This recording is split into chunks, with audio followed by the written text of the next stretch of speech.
Hi friends, నేను మీ సుశీలానండి.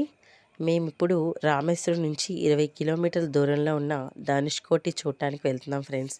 మీకు కూడా చూపిద్దామని వీడియో చేస్తున్నాను. చూస్తున్నారు కదా, మధ్యలో రోడ్డు, అటు ఇటు అందమైన ఇసుక తిమ్మెలు, రాళ్ళు, అలాగే సముద్రం. అబ్బా, ఎంత అద్భుతంగా ఉందో ఈ వ్యూ చెప్పాలంటే మాటలు సరిపోవండి. ఇకపోతే ఒక పక్క ఇండియన్ ఓషన్, మరో పక్క వే ఆఫ్ బెంగాల్ ఉంటుందండి. ఇది మన ఇండియాలో చిట్ట చివరి ప్రదేశం అన్నమాట. ఇదంతా కూడా ధనుష్కోటి అని అంటారు ఈ రోడ్డు అంతా కూడా. ఈ చివరికి వెళ్ళిపోతే మన రాముడు వారు సాక్షాత్తు సీతమ్మ వారిని తీసుకురావటానికి రామసేతు కట్టారండి.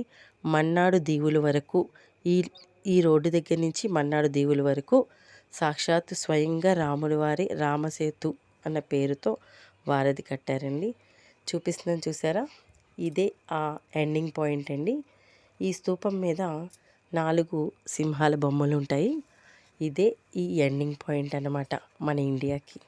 ఈ వ్యూ చూశారు కదా, అసలు ఎంత బాగుందంటే ఆ ఆనందం అంతా నా ఫేస్లోనే కనిపిస్తుంది. మీకు వేరే నేను చెప్పాల్సిన అవసరం లేదు, అంత బాగుందండి. మరి మీరు కూడా తప్పకుండా రామేశ్వరం వస్తే ఈ ధనుష్కోటిని మాత్రం అస్సలు మిస్ అవ్వద్దు చెప్తున్నాను, సరేనా ఫ్రెండ్స్. ఈ ధనుష్కోటిలో అద్భుతం అంటే మహా అద్భుతం అని చెప్పొచ్చు. ఇక్కడి నుంచి శ్రీలంక 18 కిలోమీటర్లని అంటున్నారు, నాకైతే క్లారిటీగా తెలియదు. ఇంకా ఈ వ్యూ చూశారు కదా ఎంత బాగుందో.